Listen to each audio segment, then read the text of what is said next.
여러분, 성경을 자세히 보면은요, 우리는 하나님의 말씀이 굉장히 중요하게 여겨서 중요한 말씀을 적기도 하고 중요한 말씀을 또 집중해서 듣기도 합니다. 그래서 말씀 하잖아요. 근데 한편으로는 말씀을 잘 이해하려면 전체적인 맥락, 전체적인 흐름을 보는 것이 꼭 필요합니다.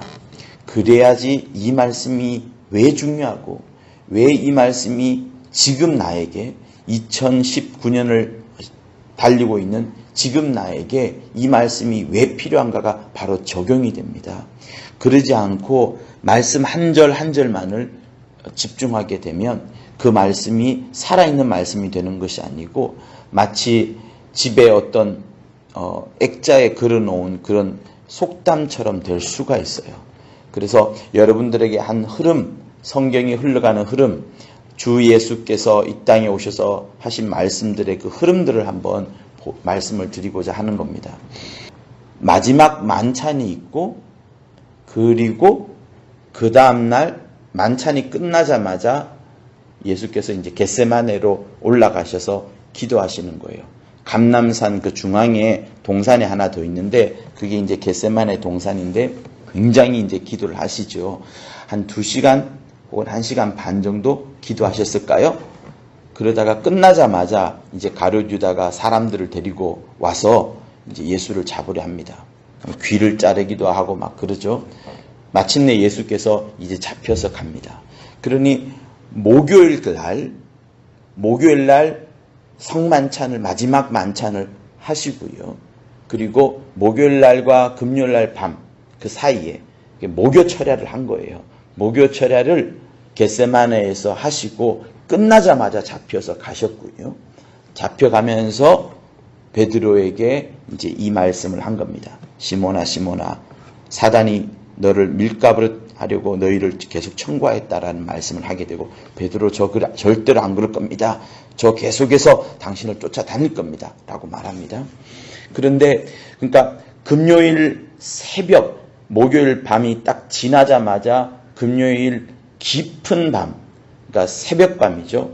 1시 이때쯤에 바로 이제 잡혀가는데 어디로 가냐면 전직 대제사장 집에 들어갑니다.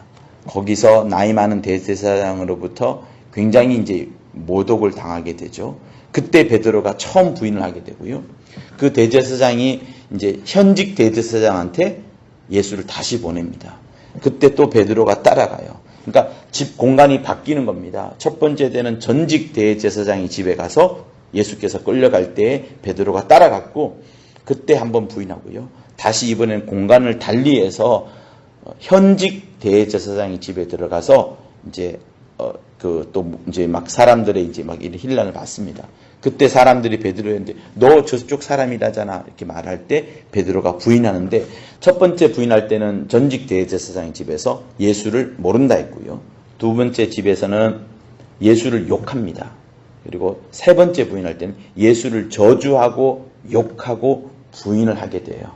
그러니까 공간을 달리하면서 더 강도가 이제 심해지게 되고 세 번째 부인하자마자 닭이 울게 되죠. 그때 주님과 베드로가 눈빛이 이제 서로 딱 부딪힙니다.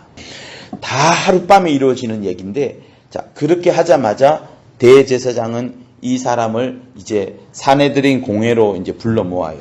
사람들을 원로들을 다 불러 모아가지고 그 밤에 한 새벽 3시나 4시쯤에 회의를 합니다. 예수 어떻게 할 거냐. 당연히 죽여야지요. 라고 결정을 땅땅땅 하게 되고, 그래서 이 사내들인 공회에서 예수를 이제 빌라도에게 보냅니다. 빌라도가 처음 딱 보니까 이 사람은 죽을 사람이 아닌 것 같아. 그래서 좀 두렵기도 하고요. 그래서 이 빌라도는 자기가 관할하는 것이 오히려 또 위험할 수도 있고 이게 종교적인 문제니까 로마하고 무슨 상관이 있겠냐라고 생각을 해서 당시 갈릴리 전체를 다스리던 헤롯한테 이제 보냅니다. 헤롯한테 보내가지고 근데 헤롯은 이 사람이 성격이 좀 이상한 왕이라 이 사람 예수께서 마술도 부리고 좀 이렇게 기적도 일으키고 하는 이런 것을 보고자 하는데 예수께서 이런 대응도 하지 않죠. 그래서 이제 다시 헤롯이 빌라도한테 다시 또 보냅니다. 빌라도한테 보낼 때는 이제 옷을 입혀서 홍포를 입혀서 이제 보내게 되죠. 왕이라고 막 대접을 해주면서 빌라도가 이제 와서 두 번째 봤는데도 역시 죽일 만한 그런 대상이 아닙니다. 이게 이제 언제 이루어지냐면요. 모두 새벽에 이루어지는 거예요. 새벽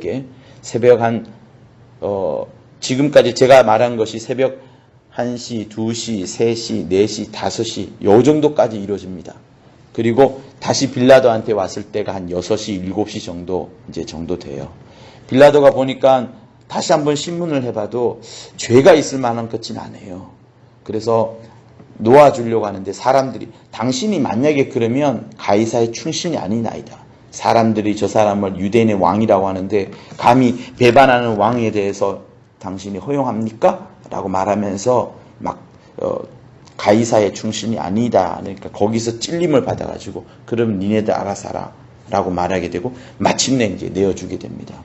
그리고 나서 이제 몇 시에 예수께서 죽게 되냐면 6시 반에 빌라도한테서 이제 그 채찍을 맞게 되고요.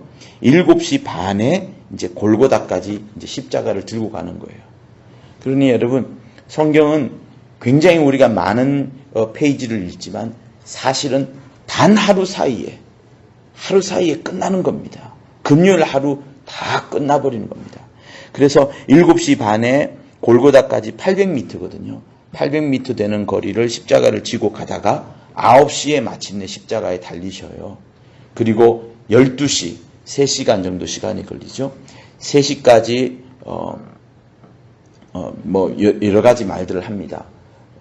요한한테 내 어머니다라는 말도 하게 되고, 그리고 그 우편 강도한테 네가 나와 함께 낙원에 있을 것이다 라고 말도 하게 되고, 내가 저들의 죄를 용서하여 주옵소서라는 3가지 말을 하게 되고, 그 다음에 12시가 지난 이후에 4가지 말씀을 하게 되고 이제 돌아가시는 겁니다. 그러니 한번 보세요.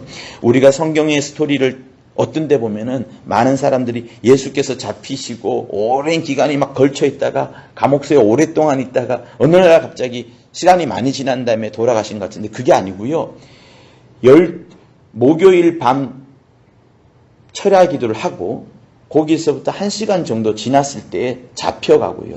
그 새벽부터 대제사장 집에 또 현직 대제사장 집에 그 다음에 사내들인 공회에 그 다음에 다시 한번 빌라도한테 또 헤롯한테 그리고 또다시 빌라도한테 와가지고 요 하룻밤 사이에 말이에요. 하룻밤 자고 일어났더니 예수가 십자가를 들고 가고 있는 모습들을 예루살렘 사람들이 보고 있는 겁니다. 그리고 9시에 달렸고 12시에 거의 죽기 직전이고 3시 정도에 이제 끝나는 겁니다. 그러니 여러분 한번 보세요. 사람을 그렇게 착하고 선했던 사람들이 아침 좀 늦잠 자고 일어났더니 벌써 예수께서 이 십자가에 달려있는 이런 형국인 겁니다. 그게 여러분 성경의 스토리예요. 단 하룻밤 사이에, 단 하루 사이에 다 모든 것이 일어나는 겁니다. 그래서 금요일 날 달리셨고 토요일 날에는 아무도 일어나지 않죠. 왜? 예수께서 그때는 무덤 속에 있을 테니까.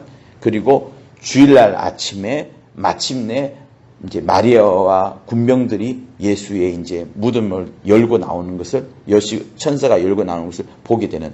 그래서 하루 이틀 이 사이에 3일 만에 끝나는 겁니다. 금요일 날 달리셨고 토요일 날은 안식하셨고 주일 날 아침에 일어난. 그래서 실제로 무덤 속에 있었던 그 시각으로 보면 뭐 한 24 더하기 한 몇 시간 정도 되겠지요. 그러니 여러분 어떻게 보면 예루살렘에 있는 사람들은 허망하게 예수가 죽는 모습을 본 거예요. 자, 여러분 그러면 제가 여기서 하고자 하는 말씀은 그거예요. 예수께서 오늘 우리에게 이 본문을 주셨어요. 시몬아 시몬아 보라 사단이 밀가부를 다리고 너희를 청구하였으나 내가 너를 위하여 떨어지지 않기를 기도하였노니. 주께서는요 가장 많이 우리에게 강조하신 것이 뭐냐면 마지막 만찬에 있을 때 요한복음 13장에 나오는 마지막 만찬에 있을 때 그때 우리에게 가장 많은 말씀을 하셨습니다. 우리는 한 절 읽으면서 그 의미에 굉장한 의미를 부여하잖아요. 그런데 큰 흐름 속에서 보면 예수께서 우리에게 계신 중요한 말씀들이 거의 만찬 때 다 나오는데 그때의 만찬 때 하신 설교를 고별 설교를 하는데 그 핵심은 그겁니다. 내가 죽는다. 나는 죽는다. 죽는 것을 걱정하지 마라. 대신에 내가 너희들을 보혜사를 보내주겠다. 내가 없더라도 보혜사를 통하여서 너희는 더 많은 것을 배우게 될 것이고 더 많은 것을 기억하게 될 것이고 보혜사가 오셔서 죄와 의와 심판에 대해서 마귀에 대해서까지 알려줄 것이다 라고 말하면서 계속해서 안심을 시킵니다. 그리고 마지막 중요한 것이 내가 가니까 이제 너희들은 서로 사랑하라 하는 것을 말씀하시는 거예요. 그래서 성경의 중요한 설교 중에 대부분이 이 마지막 전날 목요일날 했던 설교, 금요일날 죽으시잖아요. 달려 돌아가시잖아요. 목요일날 했던 설교에 집중이 되는 겁니다. 그런데 그 셋 중에 세 가지가 죽음에 대한 것, 예수의 죽음에 대한 것. 그러나 부활한다는 것이 있고요. 죽는 것이 당신이 돌아가시니까 얼마나 주의 마음이 짠하겠어요. 그래서 제자들의 발을 씻긴 이유도 그것을 보여주려고, 내가 너희를 사랑같이 너희도 서로 사랑하라 하는 것을 보여주려고, 내가 죽지만은 보혜사가 올 것이다. 내가 죽지만은 너희는 서로 사랑하라. 그러나 내가 죽었지만은 마침내 부활한 것을 너희에게 보여줄 것이다 라는 것을 계속해서 보여줍니다. 그래서 저는 누가복음 22장 31절의 내용을 읽으면서 주께서 겟세마네 동산에서 기도하신 것 중에 한 가지가 또 이것도 아닌가라는 생각을 해보는 거예요.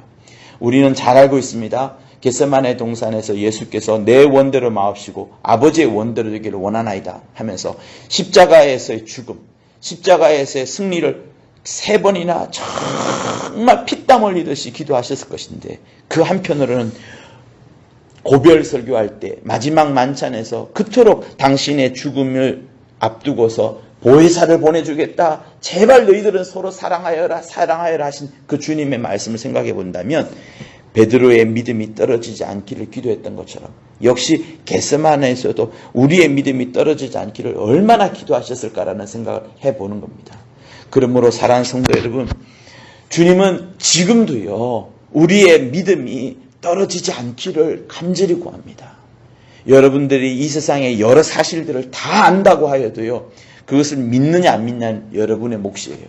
부활한 것을 보아도요, 부활한 것을 믿지 않는 사람들이 성경책에 나오지 않습니까? 500여 성도들이 보았지만 그 많은 사람들이 다 믿지 않았을 수도 있어요. 또 로마 군병들이나 주위에 있는 예수 모르는 사람들 얼마나 많이 예수 부활한 걸 보았겠습니까? 그러나 그 중에도 믿지 않는 대제사장과 서기관들이 많지 않습니까? 사실들을 보아도요, 믿느냐 안 믿느냐는 여러분의 몫입니다. 우리의 몫인 거예요. 다시 말하면 우리에게 보는 것보다 뭐가 더 중요하냐? 보는 것보다 보지 않고 믿는 그거, 주님의 주신 말씀을 그대로 믿는 것이 얼마나 중요한지. 그리고 이 새벽에 나와서 우리가 이 정도 기도할 정도로, 새벽 기도할 정도로 예수를 한 번도 본 적이 없지만 우리에게 이런 믿음을 주신 것은 누가 주셨느냐? 예수께서 우리의 믿음이 떨어지지 않기를 끊임없이 기도하시고 지금도 간구하시기 때문에 우리의 믿음이 이렇게 유지되는 겁니다. 그러므로 이 밤에 다시 한번 기도할 때 주께 우리 모두 감사하는 자가 될 뿐만 아니라 내가 전도하는 사람, 내 가정의 식구들, 내가 지금 기도 제목에 떠올리고 있는 사람들의 믿음이 떨어지지 않도록 정말 기도하고 주님이 우리에게 원하시는 것처럼 서로 사랑하고 아끼고 귀히 여길 수 있는, 내 주위에 있는 사람들을 정말로 사랑하고 귀히 여기고 그들에게 하나님의 말씀을 잘 전달하고 또 기도하여 주고 믿음이 떨어지지 않기를 기도하여 주는 그런 모든 우리 사랑하는 성도들이 되기를 예수 이름으로 부탁을 드립니다. 할렐루야.